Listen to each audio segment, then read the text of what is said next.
Good morning to all of you. I am very happy to welcome the alumni of Omega International, the first two batches to have passed out from the school. I consider it a very happy augury that this beautiful hall is being inaugurated with the students present here, because the youth of today is the adult of tomorrow, the citizen of tomorrow. And what we have produced in Omega will be reflected in what you all become, how you behave, whether you people remain what you are or progress to become world citizens. No Andhras, no Kayas, no Brahmins, world citizens. I beg all of you to remember that, because if you are failures, it is Omega's failure. I hope there will be no failures among you. I am not referring to the academic failure or otherwise. I am referring to your success as a human being who will play his and her part in the integration of humanity, in what Babaji goes on repeating as the world to come, as the future. He has been saying in almost two-thirds of his messages that the present-day human beings will more or less disappear, giving place to a new humanity where they will be united by love, not by considerations of caste and color and creed, which is a curse on today's humanity. It is a blessing that this all is being inaugurated with youth here, which I hope portends the growth of the mission, the growth of the foundation from its youthful stage now to its adult stage, which may last thousands of years, according to what Babaji Maharaj has said. Babaji Maharaj keeps repeating that Sahaj Marg will go far into the future and will play its role in the lives of human beings and in their progress towards the brighter world. Even this morning I received a message where he says, love and faith alone can achieve this. Love and faith. I hope you have understood from some of his messages and his teachings that love as understood in this world is not love. It is lust, it is attachment, it is dependence, but not love. I am sorry to say this, but that is the truth as told to me by my master. He told me that love is only for God. He is the Parampita, as we say in Hindi, our ultimate father. He who has produced this world and all of us with it. So we must understand that what holds us together as families is affection, mutual dependence, some trust in each other, some belief in a family, things like that, you see. Love, well, only there, only for him. If this is understood, I think there will be no confusion and no complaints from girls saying my husband doesn't love me and from boys saying my wife doesn't love me. Does she have affection for you? Does she fulfill the vows taken during matrimony, the holy bonds of matrimony?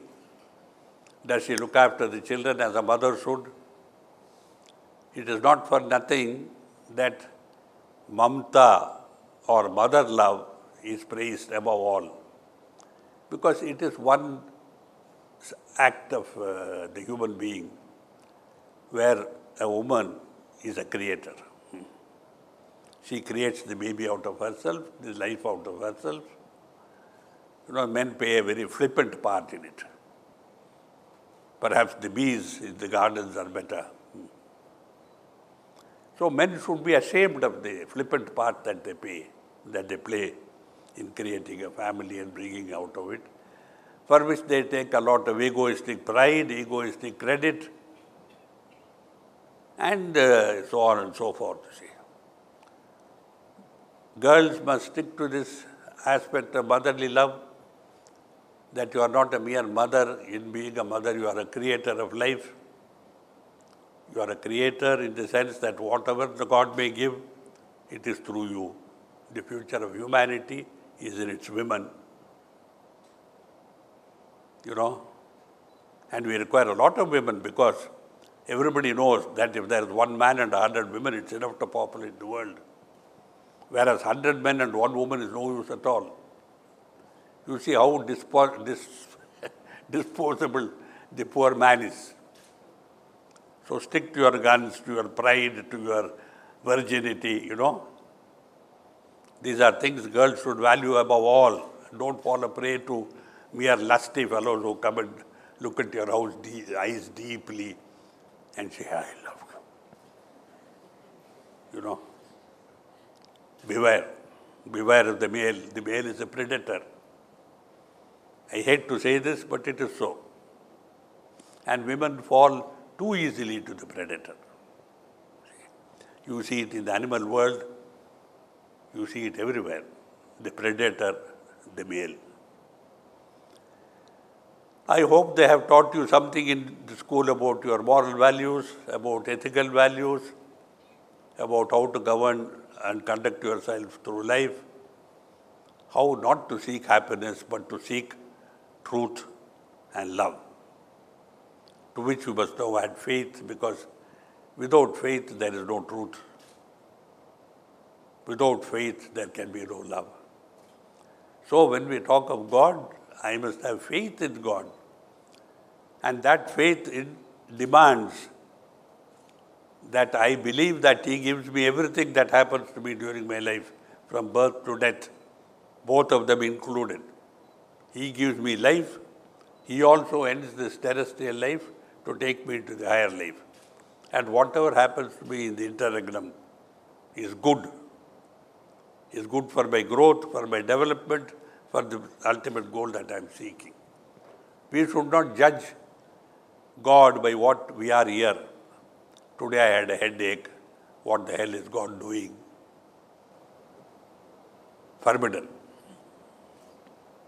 No foul words, no vulgarities in respect of God. Of course, He is beyond all this, nothing touches Him. But you are not beyond. If you use 4-letter words in relation to God like they do in the United States of America, you are a condemned person. I love God means I have faith in God. I know that everything that comes to me comes from God. Therefore, it must be for my good. You understand? It is very understand that your faculty members of the society must all understand this, because they have to teach you, they have to understand it themselves. And if they don't believe in it, they cannot teach you properly. So this is the only way of progress from this world to the other world, the brighter world. I hope you are all reading Whispers. It is available twice and 2 messages every day on your computer. And take those lessons deeply to heart. There may be one sentence, there may be one paragraph, it doesn't matter. Read them again and again, meditate on the meaning. Very often the superficial meaning is all that we understand. Tell the truth. Our national, emblem, the Ashoka pillar, says Satyam Vada or whatever it is. Tell the truth. Yes, what does it mean? Tell the truth. Do you know what is the truth? First of all, you must understand what is the truth. I know once I was traveling with a very rich Abhyasi, and I was talking to an Abhyasi who wanted to know what is honesty, how to be honest. I had spoken to him for almost an hour, telling him that honesty comes from here, is not something from outside. My honesty must not be governed by circumstances external to me. I am honest means I am honest under all circumstances, under all situations. But my friend intervened and said, you have heard him, but I am telling you in this world, it is only an ideal. It cannot be followed by everybody and everywhere at all times. You know, this is the sort of belief that we have in truth. And this we parade as our belief in truth. You know, I am truthful. Yes, but yesterday, I had to do it. Don't you do it under similar circumstances? Lie. So, girls and boys, it is not a difficult life if you understand the principle and follow it. Like 2 + 2 is 4 under all circumstances. 5 + 5 is 10 under all circumstances. Geometry may be different from trigonometry, which may be different from solid geometry and solid trigonometry on a sphere, where three angles don't add up to two right angles. But then they are different subjects. That is science, they're dealing with facts. Truth depends on your moral values, your moral stand, your behavior through life, how you conduct yourself, and not wait for God to tell you the truth and say, no, I was punished. I had to go to jail. Why did you go? Because I stole a cycle. How did you do it? Sir, I had no bicycle. Is that a justification? Well, my friend told me you are not going to get a bicycle any other way. Your father is a kanjoos, he will not give it to you. Society does not give free bicycles. Le lo ek, take one. Everybody does it. You end up in jail. This happened to one of my classmates in my school long ago, 70 years ago. It still happens every day. So the principle is important, not the meaning. Tell the truth, what does it mean? Yaar, I don't know what is the truth. Well, find out. Consult your teachers, consult your conscience, sit and meditate, pray, and it will come. You are all abhyasis. I hope you don't give up the principles of Sahaj Marg as you enter life, because I expect, my master expects, that you are the tip of the probe into the future, which will produce a new humanity. You must also believe that if you fail, there is going to be a setback even in God's plans for the future. Because God works through human beings. Devam Manasarupeda. God does not work direct on the universe. If that was so, it would be a different world. We would not be needed. Saints would not be needed. Sinners would not be there. Everything would be perfect. We, every one of us, has a moral responsibility to not only our own good, our own future welfare, but to the welfare of the future world. Remember this. So it is a responsibility that is cast upon us when we become abhyasis. Other people don't understand, you see. They think they have no responsibility for the future. Something goes wrong, Government of India. Something else goes wrong, Government of Tamil Nadu. Something else goes wrong, Mohandas Karamchand Gandhi. He preached truth. Look what became of him, says a cynic. You also want to be assassinated? Go ahead, tell the truth. You have heard all this, you will hear all this, but I hope all of you will stand firm to the principles that you have been taught here in Sahaj Marg, which you will continue to learn day after day. not only through its literature, not only through whispers, but by meditating as prescribed. While I pray for you all, I bless you all. Thank you. For those of you who are starting today, close your eyes, sit comfortably, and imagine that the divine light is in your heart. Light. Not like this or like that. Just it's a thought that divine light is in my heart. And continue to hold that thought till I say that's all. If the mind wanders, gently bring it back. Don't fight other thoughts because they will fight back.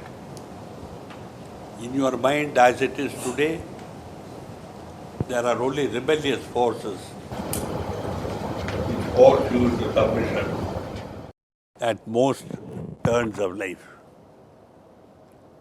You will find that, you are compelled to do things.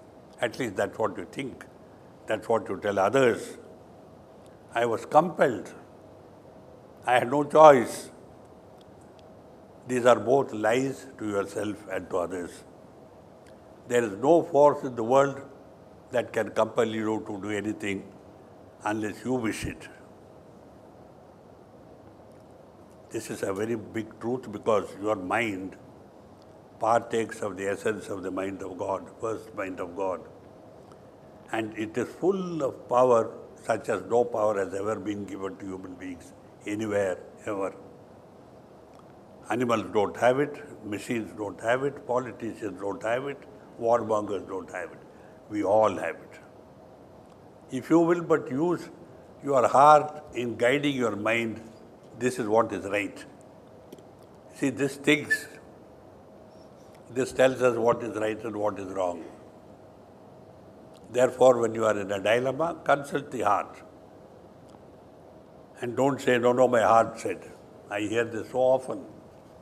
Somebody goes astray, my heart told me it is right. Your heart can never tell you what is wrong is right. It's impossible. So if you have the propensity to copy or cheat or sleep with a boy, and you say your heart said so, you are a damn liar. Your other things may have said so. Your senses, your body, not your heart. So always consult the heart before you do anything. Obey the heart so that it becomes stronger and stronger. Eventually, it is your heart that guides your life and it can never go wrong. Please begin.